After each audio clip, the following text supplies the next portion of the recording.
Last week in college football, there were not very many good and compelling matchups. It was a rough weekend. You know, the one game I was excited for, like the most excited for, was Notre Dame and Wisconsin playing at Soldier Field in Chicago. That game was a blowout. I was so disappointed. I was like, come on. And actually, Michigan plays Wisconsin this weekend because Wisconsin's bad. And Minnesota and Minnesota. I meant Michigan. Michigan plays Wisconsin. Michigan is 4-0. Wisconsin is 1-2. If Wisconsin is better, I'd be more excited about that game. And I almost put it on this list, but it's not. Wisconsin's not a very good football team. At least hasn't been that impressive this year. And I'm kind of disappointed about it.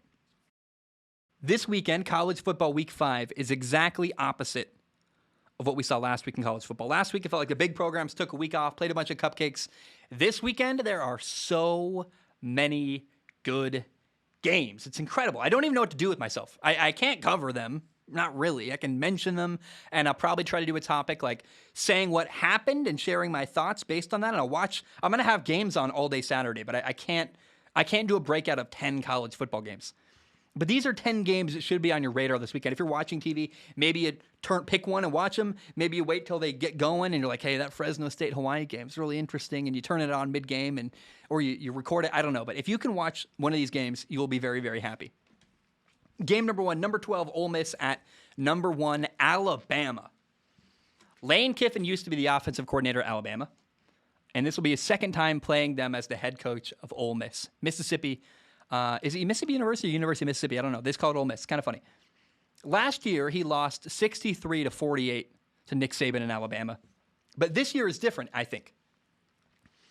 Ole Miss has a better quarterback, and Lane Kiffin's played Alabama already once before in his career. I think he was coach at Tennessee or something too, so if I remember correctly. But my point is that I doubt that Lane Kiffin and Matt Corral can pull off the upset, but it is possible. And that gets me going whenever I go, ooh, maybe Ole Miss can beat Alabama. And that little chance, I'm there. I'm sold. I'm going to watch that. That's going to be incredible. I love SEC football. People hate SEC nationally. That's because they don't love good football, apparently. The SEC is an incredible conference that they dominate, but it's because they're good. They're interesting. SEC quarterbacks are good now. The SEC quarterbacks used to be terrible. It's like the only flaw with the SEC. Now they got good quarterbacks, too. And I'm like, I could watch this forever. There are so many good matchups going on. And that is why game number 2 is number 8, Arkansas. It's spelled Arkansas, but I have to spell S-A-W at the end because I forget how to say it. I want to say Arkansas all the time. It's number 8, Arkansas.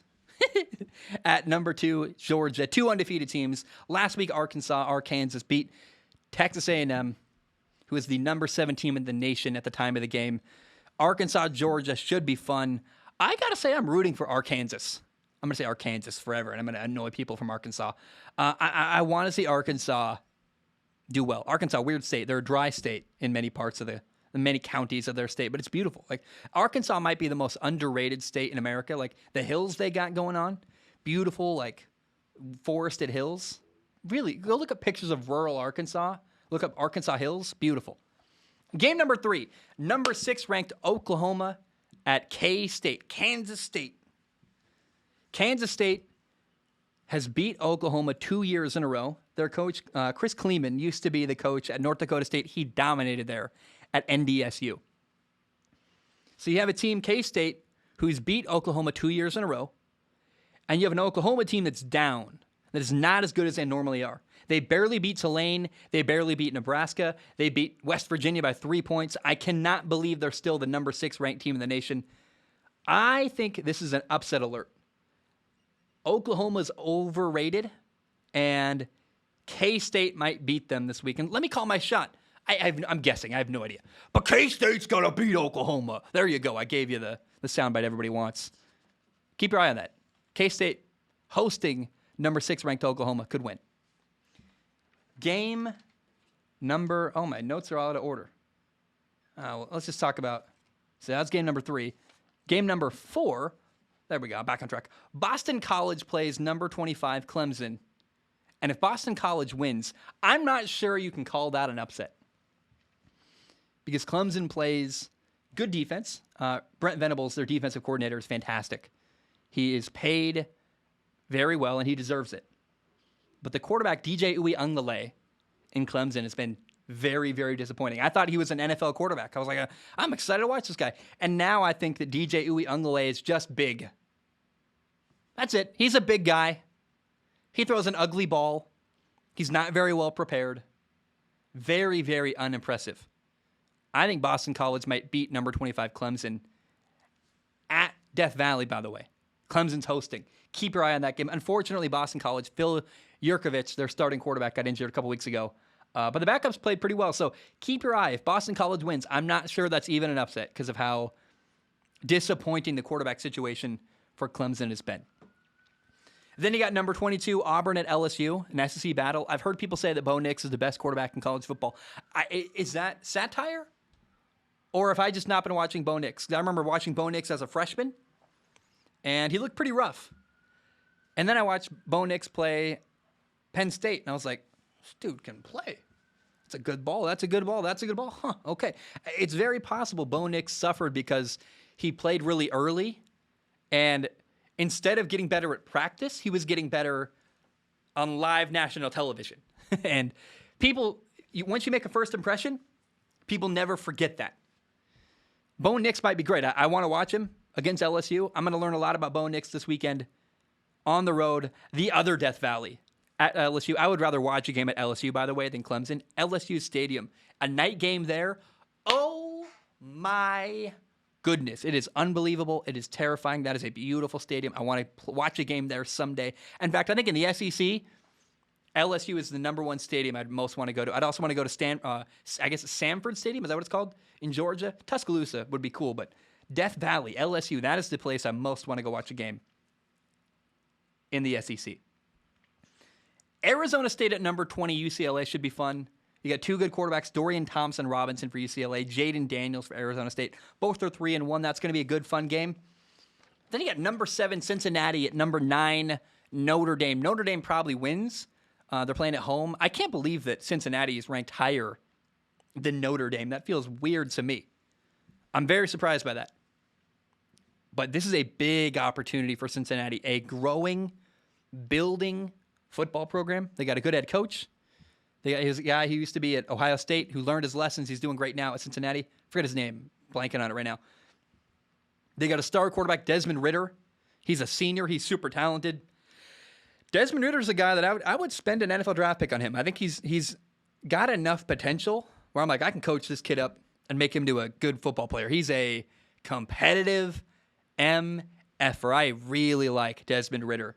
Not perfect, but he's a senior, going on his final run of his career. He gives Cincinnati a chance to beat Notre Dame, and I think Notre Dame is better. But I really want to see Cincinnati compete and try to make it interesting. That is what I'm hoping for. I would love it if Cincinnati won. Because what it would do, I love the city of Cincinnati. I love Skyline Chili. I love the people there. I've got friends who went to school there. And Cincinnati's a growing football program. If they win and beat Notre Dame on the road, think of how much that would legitimize that program nationally. People that don't pay any attention and don't really know how good Cincinnati has been recently are going to go, oh, can you believe? And they're going to forget that Cincinnati's ranked higher than Notre Dame right now. And I think Notre Dame wins. I'm not going to predict an upset here. They're playing at home. They got better recruits. I think Notre Dame wins this game. But if Cincinnati wins, do not be shocked. Don't pretend that's the most incredible, shocking thing you've ever seen in college football, because it won't be, because this Cincinnati program gets better and better and better every year. They got all their ducks in a row. This might be their year. They pull off a massive victory like beating Notre Dame on the road. Yet number 5, Iowa at Maryland. I have been waiting and waiting and waiting for a reason to watch Maryland's young quarterback, Talia Tungavaloa, plays from Hawaii. He is the younger brother of Tua. He's awesome. I love seeing him succeed, and he's having a great year so far. Talia Tungavaloa has been fantastic. They're hosting number 5 Iowa. Iowa's number 5 in the nation. Blows my mind. That'll be a fun game to watch. Also, you got number 21 Baylor at number 19 Oklahoma State. I know nothing about this game. I'm not going to pretend. I never pretend. I never tell you. I never blow smoke up your bums. I don't know. Neither team has a quarterback I'm interested in. When you don't have a quarterback I care about in college football, I like the NFL more. I like scouting quarterbacks. They don't have a quarterback I want to scout, so I know next to nothing. I like Mike Gundy, the Oklahoma coach. Does that count for anything? I liked Matt Rule. He left Baylor. I like Baylor's new stadium. I said everything I know about those two football programs. But what I do know is the rankings are very close. 19 Oklahoma State hosting 21 Baylor. That interests me. I hope that's good. I'll have it on. And if it looks good, I'll turn it on. And then I'll learn something about Oklahoma State and Baylor. And Oklahoma State. I think I said Oklahoma. I meant Oklahoma State. Finally, the last game I will watch. I'll watch this for sure. It's the only game kind of in a reasonable. It's at Hawaii, so it's got a reasonable start time for me. Every like the Alabama game, I think is at 6 a.m. here in Hawaii, which I actually like it because I can start it when I wake up at 5:30 and I can watch a game and we'll have fun. But I got number 18 Fresno State at Hawaii. It starts at 5 o'clock here, so that's 8 o'clock West Coast time. No one wants to watch this game, but maybe you record it. If you love football and you love quarterbacks, then you'll record this game and watch it on Sunday maybe. Like maybe you're got a time between football games in the NFL you want to watch, or maybe you wake up early and games start at 10 o'clock on the West Coast and you're up at 7 and you're bored. Record Fresno State at Hawaii because Fresno State quarterback Jake Haener is a stud. He's fantastic. He has NFL potential. He is a guy. Jake Haener has grabbed the attention of NFL scouts like no other. And I don't know how the University of Hawaii, because the state of Hawaii right now is like, they're clenched really tight. Their little bum holes are just like, you're not doing anything. It's a bum hole clenching quote. That's terrible. Hawaii's not letting people into games. I don't know what that does for scouts. I would think you can go to a game if you're an NFL scout. But scouts are paying attention to Jake Haener. So should you. He's a stud quarterback. He's an NFL quarterback. I love watching him play. And that is why you should pay attention to number 18 Fresno State at unranked Hawaii. Fresno State's only loss of the year was by a touchdown to Oregon, who beat Ohio State.